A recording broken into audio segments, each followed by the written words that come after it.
The following is a presentation of Fighting Illini Productions. Boy, what an exhibition by Michigan.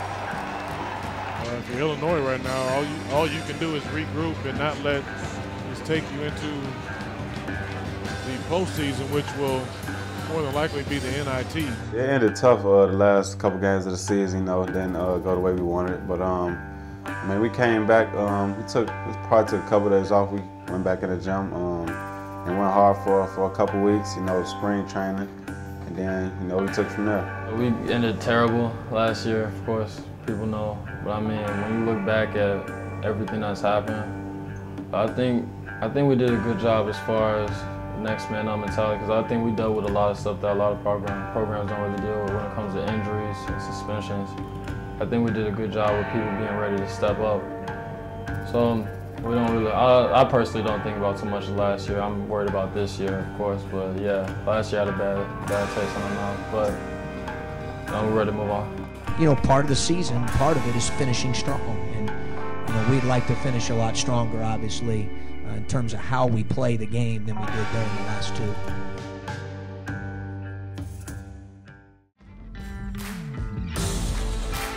We've been here the longest, so we got to take that leadership role and we got to show the younger guys and transfer the way we do things. I think it's pretty cool that I'm a part of it, because I would have never thought in 5th grade watching all the Illinois teams playing there, and now I'm about to be a part of something new that's going to be big for the future.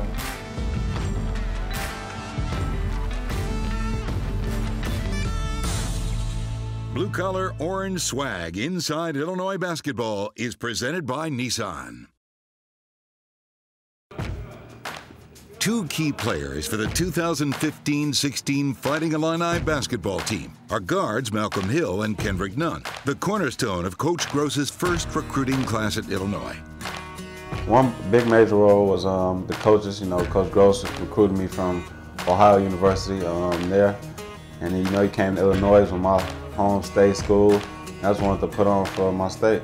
I used to never thought I would come to Illinois when I was in middle school, stuff like that. Over time, learning more about the school, learning about the culture of it, it was for the best interest for me. Even Bruce and his staff, I really enjoyed their family around them. And then, I guess I'm real fortunate because I remember talking to Coach Gross, and I didn't even know if I still had a scholarship. He was like, "Of course you do." I was like, "Well, I guess I want to stay here then." All the opportunities I've had, all outside of basketball, which I really enjoyed, so I'm real grateful for that. There's a lot of people who helped me to get where I'm at now. Most importantly, my parents and God. A couple of teammates, that pushed me every day in high school. My friends, we push each other every day, and we stay on top of each other. Ever since I was a kid, I've always been around basketball. My dad was a high school coach in St. Louis, and I was always there watching his players play, and that's when I grew a love and passion for the game. I think the key with that was that they never really pressured me into playing basketball. I remember there was a time, I was always so hard on myself. My mom was like, "You don't have to play basketball, This is when I was in junior high. This is later on in life, but I think they've just been real supportive because they've always told me just play for fun. That's how I've always treated it. And then I'm really intrinsically motivated, whereas I want to make my family proud. The juniors-to-be have been fixtures in the Illinois lineup since being inserted as starters halfway through Big Ten play their freshman year. Rebound tapped out. Kendrick Nunn runs it down near midcourt. 2-on-1 to Hill. Layup is good. Nunn to Hill. The freshman team up. Left corner. Rice. The three. Off the mark. No good. Weak side rebound. Malcolm Hill. Now to Nunn. Shoots a right court three. And he got it. From the right wing. Timeout. Penn State. And a young man shall lead them as Kendrick Nunn, the freshman out of Chicago, with a huge three late. Both Hill and Nunn had excellent seasons as sophomores for the Fighting Illini. Hill broke out with a 20-point game at Madison Square Garden against nationally ranked Villanova. He went on to average more than 15 points a game in Big Ten play, becoming one of the league's most improved players. 30 feet out, pass to Hill, left corner for three, and it's gone! Got it! And the Illini will have the lead as we go to half. Shot clock off with 10. Hill Out near midcourt. Drives with 6 down the lane. Malcolm with a shot. It's up and good! Malcolm Hill scores it for Illinois to give them the lead. He's got 27. Kendrick Nunn led the 2015 Fighting Illini in three-pointers made. He tallied his career high in orange and blue at Northwestern, scoring 25 points. Jalen Tate. Tate going the other way. Alley-oop up to Kendrick Nunn, and he slams it in. Up and away! Nunn was instrumental down the stretch in East Lansing as the Fighting Illini upset Michigan State. The Illini steal one again from the Spartans in East Lansing. In perhaps the most intense game of the season, Nunn nailed a huge three-pointer from the corner in a comeback win over Michigan at a raucous State Farm Center. Tied at 50. Yeah, man, we just had to take it on. We had to grind. You know, the overtime, it was a close game, the final, and we had to just take it. Coach Groves has already stated publicly that more will be expected out of Nunn and Hill this season because of their status as upperclassmen. I'm holding them to a very high standard right now. I will certainly tolerate a lot more from a freshman or a newcomer in Thorne and Lewis's case than I will from Hill and Nunn, and they know it. And it's only because I love them. My standard for them is through the ceiling. And, you know, our job is to bust through that ceiling or, you know, self-imposed thresholds that we all put on each other, on ourselves. I think what coaches do, the great ones, is they find ways to get guys to do things that they thought maybe weren't possible. And right now I'm expecting an awful lot out of those two guys from a leadership perspective, from their intensity level that they bring to practice, from what I expect from them off the court, all the way across the board. Those guys have played in a lot of games. They're both very, very good basketball players. More importantly, I love both of them as human beings. So they've got unlimited potential, and I'm going to keep asking them for more and more and more and more every day. I think that's what everybody expects. You know, we expect that from ourselves as well. Being the most guys with the most experience on the team, playing the most games. You know, we've been here the longest, so we got to take that leadership role, and we got to show the younger guys and transfers the way we do things. It's more maturity. They've been practicing this with me since my freshman year. And to be honest, like, he always told us fair is not equal. And even if he's being on us harder and holding us more accountable, something I'm used to. You know, it doesn't really bother me at all.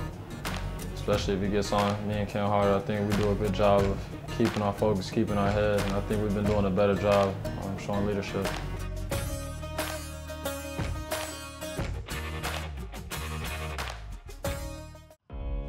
A solid strength and conditioning program is a key part of any Division I basketball program. This summer, the Fighting Illini hired Adam Fletcher to take this year's team to the next level physically. Obviously, it's a top-tier program in the country. Gets into the Big Ten, one of the premier basketball conferences in the country, and just exciting to be a part of something this big. I'm a big work ethic guy, so from the start it was about how hard we were going to work and our attention to detail.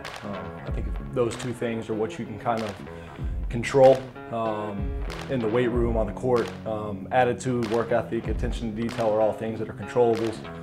So we wanted to make that a strong suit of what our program was going to be about, and that's what we really focused on, and I wanted to see where guys were with that. Fletch, man, is a great coach. Everybody likes him. He pushes us to the max every day. He was a big part of us, and I think his training is going to help us a lot. Coach Fletch, he's really good. I mean, it's different, and I think it's good for us that we got the variety. Because it's really challenged some people. I think he surprised some people at first. Everybody thought he was going to be drill sergeant. He kind of was at first, but I mean, he's a real good strength coach. He's real supportive, and he's a good motivator. So he always pushes us every day. We don't take any days off. Him being a basketball player, he knows how to train us as well, so he can perform good on the basketball court. Being a player, I kind of talk to the guys about that and let them know that, hey, I've been through what you've been through, and understand the rigors of school, the scheduling, how crazy your day-to-day is, and how you have to take care of your body to be able to perform at this level.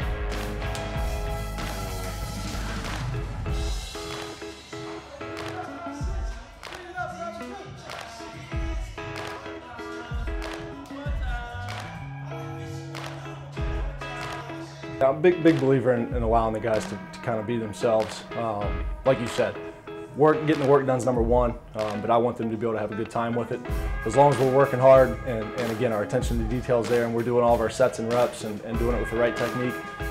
If a guy's going to dance a little bit in between sets or going to have a good time with it, I'm okay with that. Just knowing that we're focused on that goal of getting bigger, faster, stronger.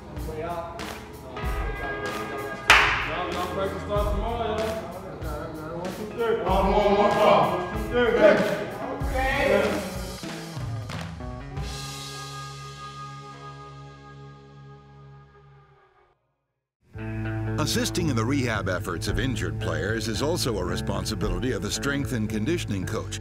And unfortunately, the Fighting Illini already have a major injury. After spending the last 10 months battling back from a torn ACL and finally returning to full contact basketball, senior point guard Tracy Abrams tore his Achilles and is again out for the season.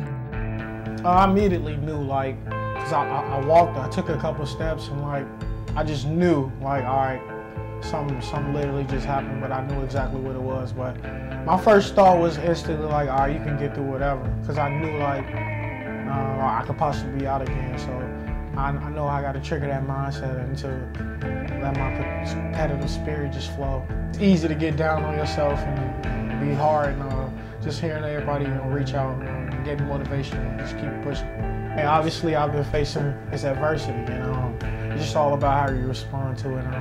We all go through different things, different phases in life, and it's all about how you respond to adversity. And there's either two ways you can go. You can feed into the negative aspect of it, or you can take all the positive out of it. Obviously, I'm gonna go with the positive route.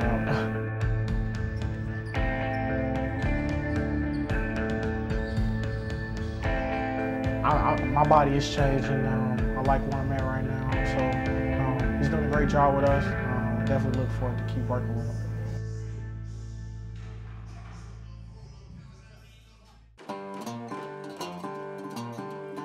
Across the street from Ubben Basketball Complex, State Farm Center is undergoing Phase 4 of a $169.5 million renovation. The fourth phase will be the most labor-intensive of the 3-year project.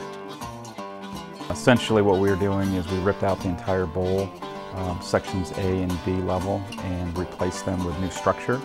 So the new elements that people will see this year, they'll see suites, club seats. Also, we'll have a significant amount of new seats on the floor for the students. So before we had about 550 student seats for students on the floor. Now we've got about 1,200 seats. So that will be all primarily Orange Crush. And those seats are in right now. Those are orange seats, which will look much different than what we've seen before. So essentially, 2 years ago we had all brown seats in the facility. Now we've got blue and orange seats, which are more colorful. We've also got new graphics in the facility as well. We've got new tunnel on the northeast corner, and really the bowl is really taking shape this phase. Some of the other components would be the east and west new entryways that we're putting in. Those won't be completely done, but they'll be in place so people can enter and exit through them. What happens is the majority of the work is in the structure. So a lot of things that happen behind the scenes, for this project it was the demo, it was putting back the concrete, it was all the electrical, heating, air conditioning, all those components that the fans just don't even see. So that takes an incredible amount of work. And then what takes place in the last month is really the finishing, which goes very quickly. Carpet, paint, tile, those types of things go primarily very quickly, and those are things that the fans get to see.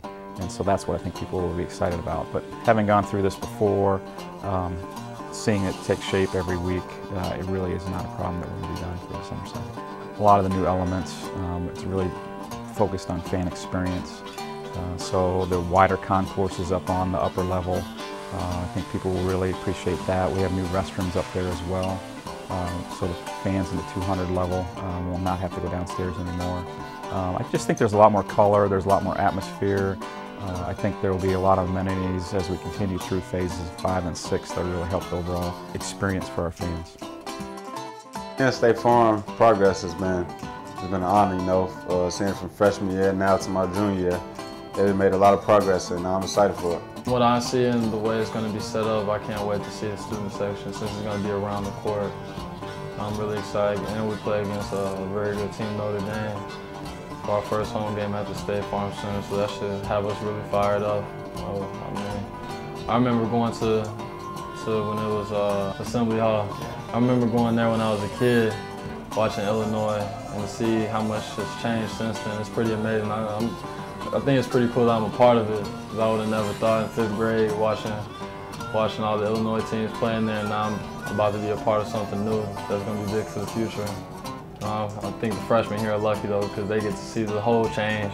I'm probably only going to experience it for a year or two. I think the fact that we're opening up in Notre Dame is just going to be awesome. Big time game, big time atmosphere. And the atmosphere, even in non-conference games, are still unbelievable at the State Farm Center. So being able to have it newly renovated, you know, that new excitement of all the amenities that are around there, and you know, all that, you know, all mixed into a big time non-conference game for us, it's gonna be unbelievable.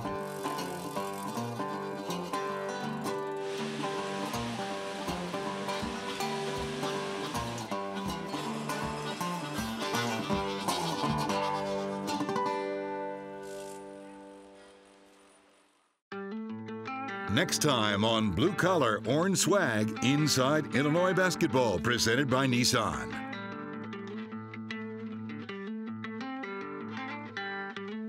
I think it was good for our team, you know, the chemistry-wise, you know, just to get off the court and have fun with each other was the biggest part.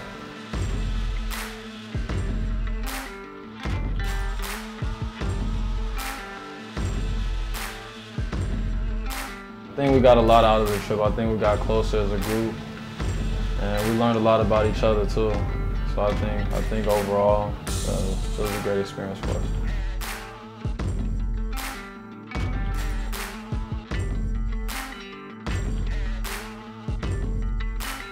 Coach Gross giving me the opportunity to start that game meant so much.